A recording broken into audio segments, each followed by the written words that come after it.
मुख्यमंत्र्यांनी वाहतुकीला शिस्त लावण्याच्या दिल्या सूचना। गोव्याचे पोलीसच मोडतायत वाहतुकीचे नियम।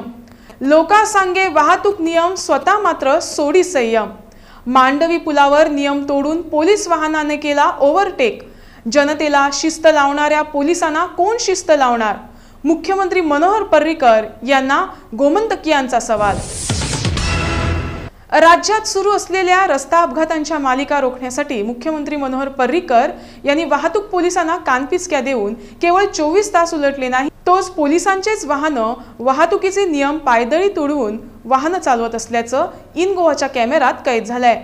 त्यामुळे अशा पोलिसांना कशी शिस्त लावणार असा संतप्त सवाल वाहन चालकांमधून विचारला जातोय।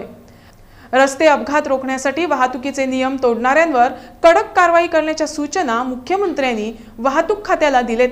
मात्र जनतेला शिस्त लावणारे वाहतूक खात्याचे अधिकारी मात्र आणि कर्मचारी वाहतुकीचे नियम पायदळी तोडून बेदरकारपणे वाहन चालवत असल्याचं स्पष्ट झालंय। बुधवारी वाहतूक खात्याचे असंच एक वाहन मांडवी पुलावर नियम मोडून ओव्हरटेक करताना इन गोवाच्या कॅमेऱ्यात कैद झालंय। तुम्ही स्क्रीनवर पाहू शकता। GA07Q1189 या क्रमांकाची पोलीस गाडी मांडवी पुलावरून जाते आहे। पुढे पणजीच्या बाजूला पोहोचता या गाडीनं समोरच्या टेम्पोला ओव्हरटेक केला। पुन्हा एकदा हा व्हिडिओ पहा।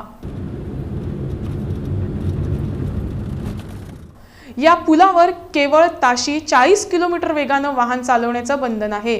त्याचबरोबर पूल अरुंद असल्यानं ओव्हरटेक करण्यासही बंदी आहे।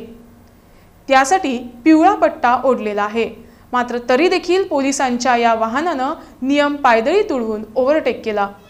अशा पोलिसांना अगोदर शिस्त लावण्याची आवश्यकता आहे। आता मुख्यमंत्री मनोहर पर्रीकर पोलिसांना कसे धडे देणार असा प्रश्न या ठिकाणी उपस्थित होतोय।